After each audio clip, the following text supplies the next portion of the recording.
Hi! In front of me is CUBOT X18 and today I would like to show you how you can use Sound Recorder on this CUBOT. Firstly, go into Menu.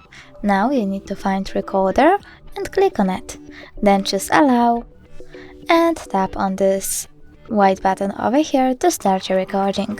You can pause it and unpause it by tapping on the same one, but if you want to end your recording and save it, click on the square button over here.